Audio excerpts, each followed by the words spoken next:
se llame, sobre textos que ya están publicados. En este caso, Emilio Vallaga en el cine, un guión en tránsito. Pero como realmente los libros que se publican en las provincias, y esto es ediciones Ácara de Camagüey, rara vez llegan a La Habana, rara vez usted encuentra un libro territorial en La Habana. Por eso es que preseguro que ustedes no lo conocen, y por eso es que, bueno, me decidí a traerlo.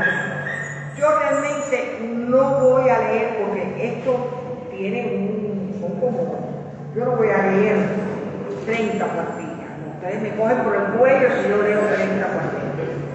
¿Cómo yo estructuré esto? Bueno, yo tenía que darle cuerpo al libro, ¿no? Al folleto, esto es un folleto.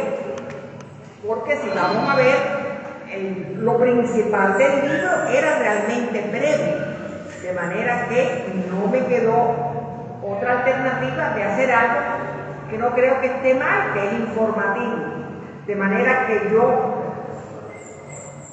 inicié haciendo una incursión entre la relación cine y literatura. O sea, cómo se ha movido a nivel mundial y siempre muy panorámico esa relación, esa conexión de obras literarias llevadas al cine.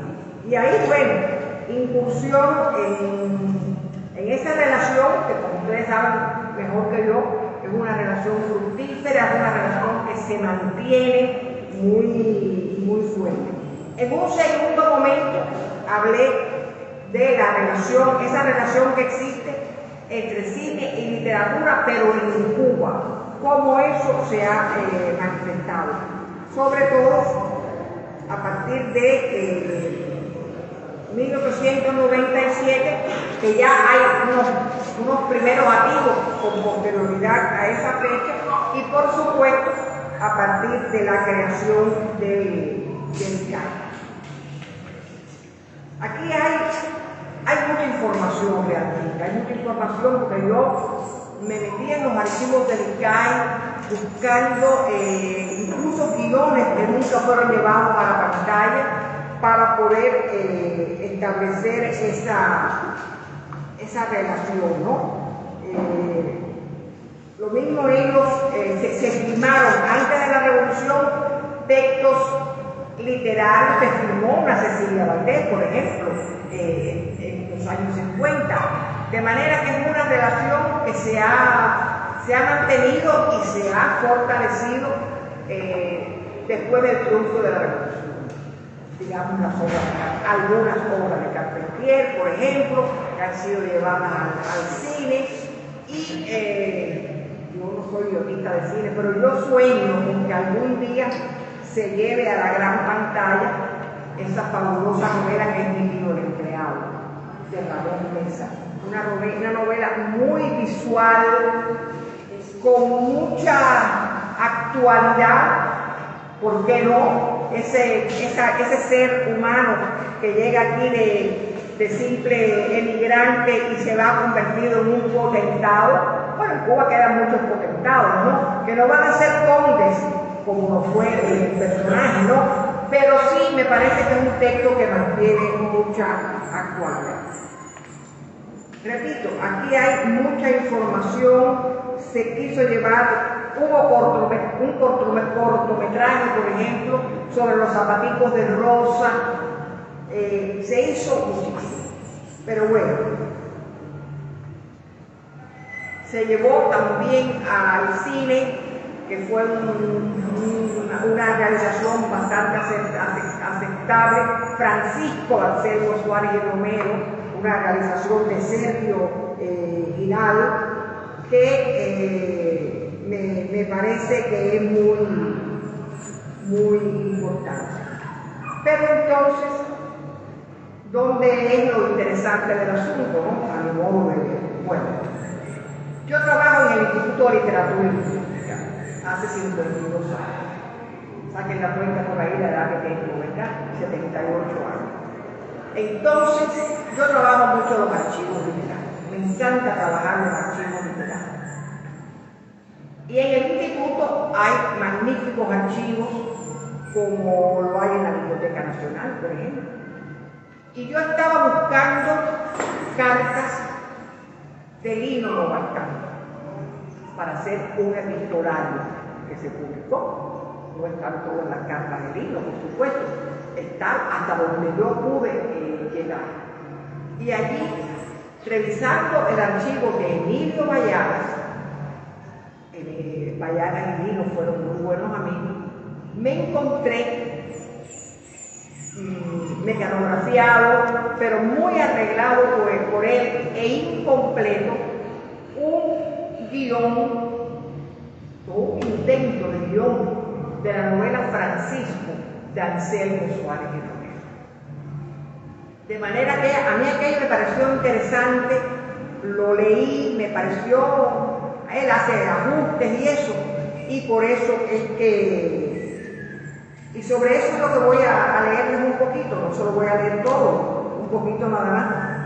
Bueno, Anselmo Suárez y Romero, su Francisco y el cine cubano. El Fondo Emilio Vallagas del Archivo Literario del Instituto de Literatura y Lingüística me deparó varias sorpresas al revisarlo, pero entre todas, la que más llamó mi atención estuvo referida a 13 folios, 4 mecanografiados y el resto manuscritos de un guión cinematográfico inconcluso basado en la novela Francisco de Anselmo Suárez y Romero, publicada en Nueva York de manera póstuma en 1880. La obra formó parte del álbum que Domingo del Monte preparó a finales de la década del 30 para que fuera remitido a Richard Madden, que había fungido como cónsul inglés en La Habana, y era un modo de denunciar ante los ingleses enemigos de la trata, pues todo lo que sucedía en Cuba. Entonces, con posterioridad a eso, bueno, Anselmo Suárez y Romero se conoce bastante, ¿no? Fue un intelectual de escasísima obra publicada, pero pudo, gracias a la ayuda recibida de Silvio Villaverde, dar a conocer su colección de artículos del año 59, bueno, y la novela Francisco, que ya él había muerto cuando se publicó. Aunque Francisco fue obra de juventud, en ella se percibe un trabajo cuidadoso del estilo, en tanto que las influencias más visibles son las de las novelas Atala y René y Pablo y Virginia del Vizconde de Chateaubriand y Bernil de Saint-Pierre respectivamente. Sin el alcance de otras novelas de nuestra narrativa decimonónica, como Cecilia Valdés o El Tío del Empleado, la que nos ocupa no es en modo alguno desatendible en el contexto de la llamada, en el contexto de la llamada narrativa antienclavista. O sea, Francisco fue una novela hija del romanticismo, el clásico enamoramiento, pudiéramos decir, de una dama blanca con un esclavo, un amor que no llega a cuajar, ¿no? Pero bueno, todos esos escamoteos que se dan en un tema tan recurrente como fue ese de el ama blanca con el esclavo, o al revés, el esclavo enamorado de la dama blanca, ¿no? O sea, que es un conflicto típico del siglo XIX que se da muy bien en Cecilia Valdés y por ejemplo, en Carmela de Ramón Mesa se da también ese conflicto de blancos y negros enamorados con realizaciones más o menos, posiblemente sea la expresión más alta, ¿no? de esa relación. Ay, Dios mío, ay, me disculpan.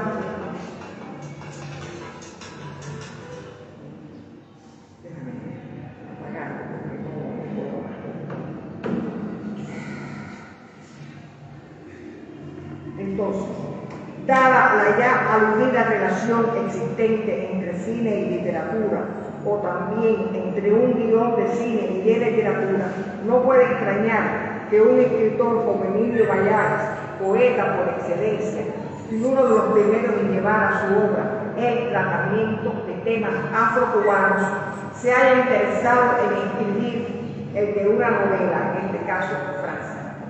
Lo que sí resulta de cierto interés es que esa misma obra haya atraído muchos años después a un director de cine, Sergio Vidal, que creo que acaba de fallecer.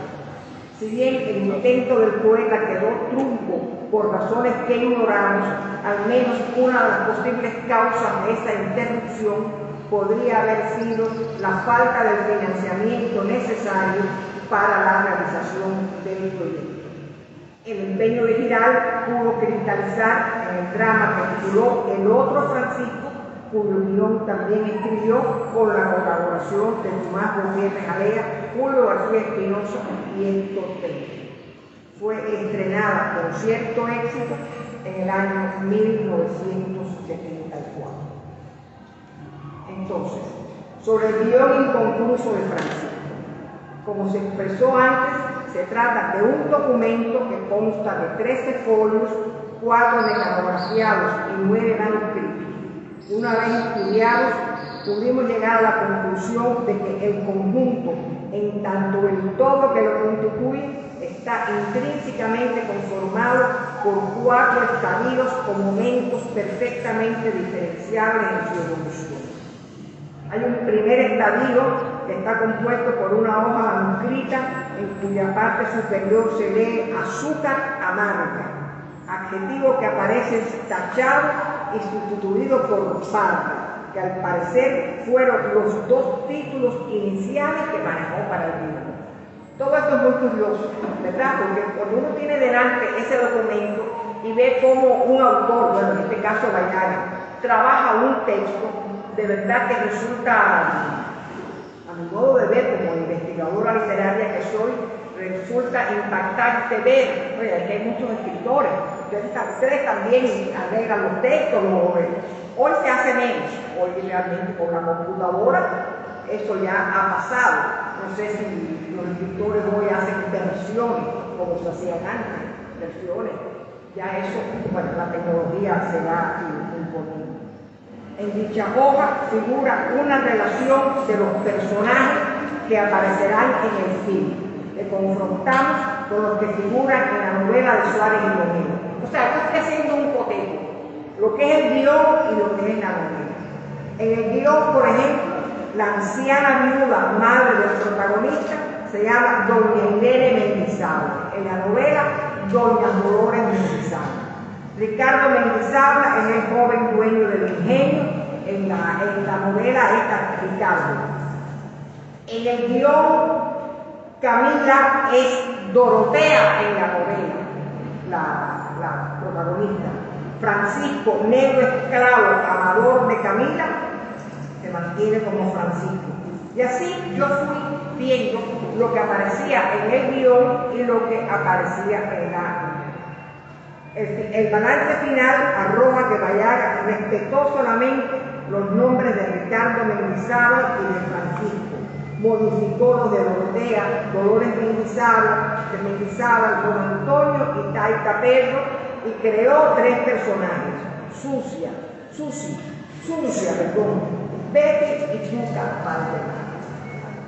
Es sorprendente, ¿verdad?, que un poeta por excelencia como Bayaga hay incluso hasta creado el personaje. Hay un segundo estadio que está conformado por 2 hojas manuscritas y con el título de El exceso de amor propio lleva al crimen. En él aparece resumido lo que sería el esqueleto del guión de la película, que por supuesto no voy a leer porque es un resumen de lo que él se proponía dentro del guión. En relación con la novela, Bayaga introduce algunos cambios importantes, ya en el intríngulis mismo de la novela, que pueden ser de mayor o de menor relevancia. Por ejemplo, voy a poner un solo ejemplo. En la novela, Camila, la protagonista, muere de pesar al cabo de los años, muere de pesar. En el guión, Bayaga quiso que perdiera la razón, que vuelve loca, ¿no? Esos son algunos de los cambios que él va introduciendo. Ricardo, al comprender su falta, marcha a los Estados Unidos a pelear por la libertad de los esclavos. Eso es en el guión, mientras que en la novela, y este es justamente el final, pronto se olvidó de la muerte de Francisco y no se atrevió a perseguir más a Dorotea. En el tercer estadio se trata del original manuscrito del guión, formado por 6 hojas. Está anotado en los márgenes derecho e izquierdo por el propio Bayaga, y la transcripción, en lo que a formato se refiere, se ha tratado de reproducir lo más apegado posible al original.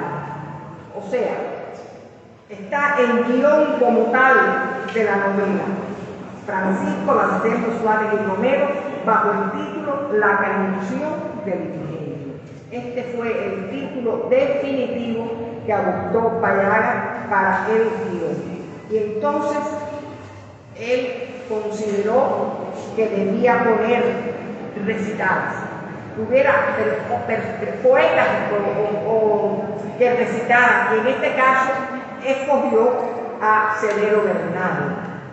El nombre quizás a ustedes no les diga mucho. Severo Bernal Camarellano fue un gran persona que recitaba muy bien. Yo no lo alcancé a ver, él murió después en los Estados Unidos, alrededor del año 64. Pero era un gran recitador. Y entonces Bayaga lo incluye en el guión para que los recitales estuvieran a cargo de él. Las adaptaciones musicales, ¿a quién se las adjudica? Bueno, pues nada más y nada menos que a José Guay, a Villate, Martín Barona e Ignacio Cervantes. Y Danzas Negras de Roldán y de Capullo. O sea que ya solamente en la música hay músicos de primerísimo nivel. El vestuario masculino a cargo de Henry Wotton, que era un diseñador muy reconocido en la época, y el vestuario femenino Mercedes Borrero, hermana de Juana Frente, que se dedicó mucho tiempo, se dedicó siempre a cuestiones de la moda, y a ella le confiere esa posible realización en la pantalla. Trabajan otros actores, para mí muy conocidos, para ustedes no. Y aquí no hay personas de mi edad. Voy a nombrarlos, pero bueno, sé que a ustedes no les va a decir nada. ¿Con qué actores quiso Bayaga que se representara o que se llevara al cine su Francisco? Bueno, Mimi Cal. Mimi Cal era una cómica, realmente, pero que también hacía cosas de carácter, que estuvo muy ligada a una pareja de comediantes, Cotoco y Filomeno. Tampoco les va a decir nada eso, pero bueno, en su momento fue una actriz muy reconocida. Blanca Becerra, que viene del teatro. Blanquita Becerra es una figura clave del teatro vernáculo cubano. Julio Gallo, no sé quién. Julito Díaz, sí. Me parece que lo estoy viendo en la televisión. Bajito, canoso. Es otro actor que él incorpora. Y también otro muy reconocido, Sergio Acevaldo, que hacía en el teatro vernáculo papel de negrito. Estos son los personajes que él incorpora en su sueño, ¿no?, para hacer este guión. Y después, entonces, en ese documento que existe, que está publicado aquí, pues entonces aparece ya desarrollado todo el guión de la novela, incluso con cortes, con cambios de escena, o sea que está bastante ajustado. Y una cosa muy curiosa es que en algunos momentos del guión él decidió que hubiera una narración escrita en la pantalla del cine. Un ejemplo. O sea, que se reprodujera en la pantalla un texto. Por ejemplo, en la ciudad de La Habana, amos y criados llevaban una vida del todo diferente. Los primeros se entregaban a una vida de ocio elegante elegante a los araos, a las fiestas sociales y eventos religiosos. Los segundos comían las migajas de estos banquetes del cuerpo y del espíritu, en casa de doña Rosa Santa Cruz. Y así él va entonces, recrea las escenas. Aquí aparece en el guión cómo él vislumbra las escenas, la recreación de las escenas. Y después pone incluso cuando debe haber la intervención de la música. En este caso, una romanza con ritmo de habanera. En relación con la novela, esto que él hace ya en su propio guión, bueno, pues hay muchas cosas creadas por el propio Ballaga y otros parlamentos que están tomados literalmente de la novela. Yo pude hacer el conejo entre la novela y el texto de guión cinematográfico, y hay parlamentos que son exactos tomados de la novela. Y otras cosas, parece que él necesitaba que el posible las personas que vieran su película pues entraran en situación, ¿verdad? Y es por eso que recurre a estos textos en la pantalla. Entonces hay lo que yo llamé un cuarto estadio, que está conformado por 4 hojas mecanografiadas. Aquí pongo yo una simple curiosidad, pero para los efectos míos era importante. Evidentemente utilizó 2 máquinas de escribir de diferentes teclados, bueno, lo cual se advertirá en su momento. Y aquí entonces ya en este cuarto estadio todo se desarrolla en la casa del trapiche. Eso es un momento fundamental de un ingenio azucarero, es la casa del trapiche. Y ahí entonces vuelve a incluir él un recital a cargo de Severo Bernal bajo el título de La canción del ingenio.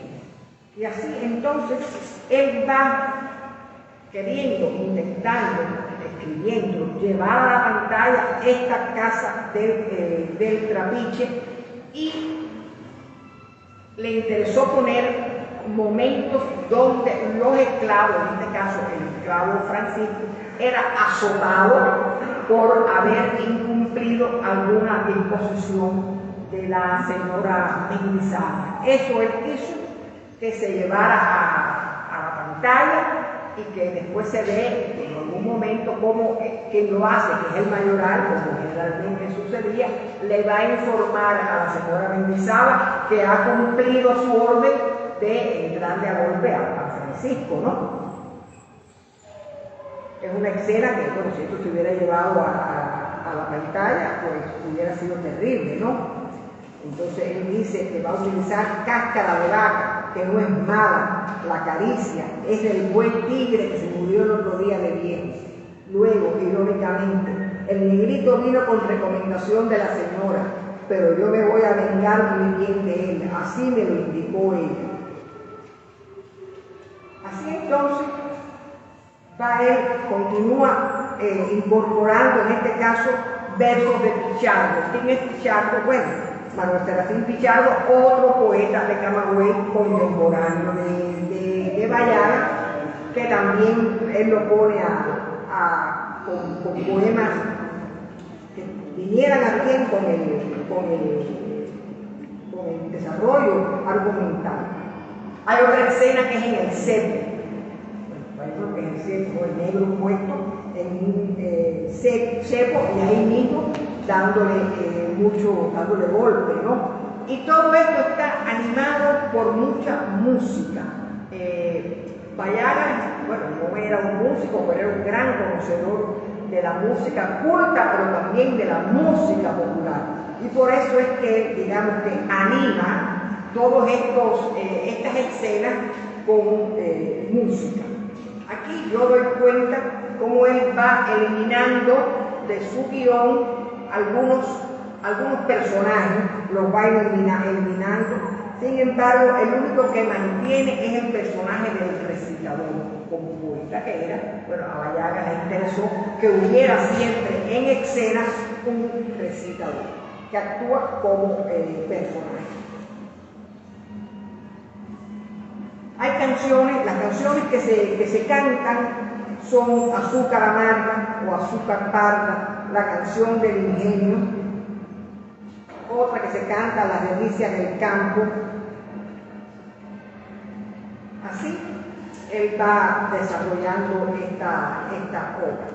Esto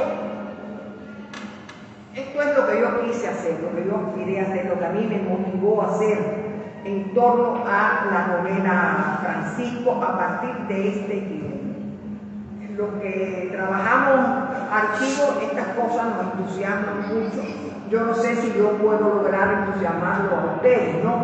Pero lo que a mí sí me interesa es, caramba, que los jóvenes ya no van a los archivos literarios. Yo no sé aquí en un libro, no conozco si hay buenos archivos, no sé, históricos, me imagino que sí, pero los archivos literarios son fuentes inconmensurables para descubrir a los escritores. Bueno, ¿y quién iba a pensar que Emilio Ballaga iba a escribir este guión que dejó inconcluso? El guión está fechado en el año 1951, él muere en el 54, pero para mí va más allá de la curiosidad.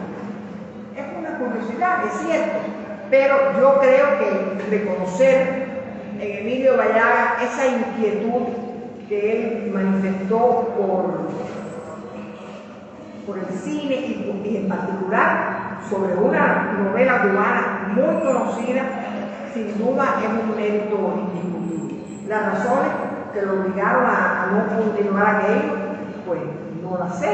Quizás pensó que iba a tener financiamiento para hacer la película, en fin, ya eso. Lo que sí les aseguro es que esto que modestamente hice, nadie lo conocía. Cuando yo se lo di a leer a algunas personas bastante conocedoras de la obra de Ballaga, por ejemplo, recuerdo ahora a mi gran amigo Antón Arrufat, que ya cumplió un año de fallecido, como dije, el 21 de mayo.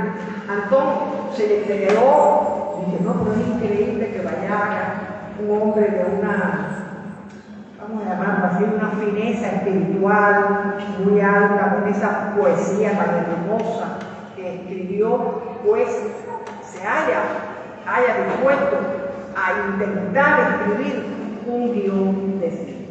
Esos fueron mis propósitos. Un propósito sencillo, bueno, que la editorial Ácana, Camagüeyana, al fin, decidió publicar. Y bueno, es lo que les puedo decir a ustedes en la mañana de hoy. Yo no puedo ponerme a leer los parlamentos y esto, no, eso es para leerlo. El que le interese, yo le puedo dejar el texto con muchísimo gusto, yo lo tengo en mi computadora. Así que, en fin, alguna pregunta, Yo sabía que esto iba a ser breve porque realmente hay tela por donde cortar, ¿verdad? Pero hubiera sido demasiado cansón para ustedes y para mí. ¿Alguna pregunta?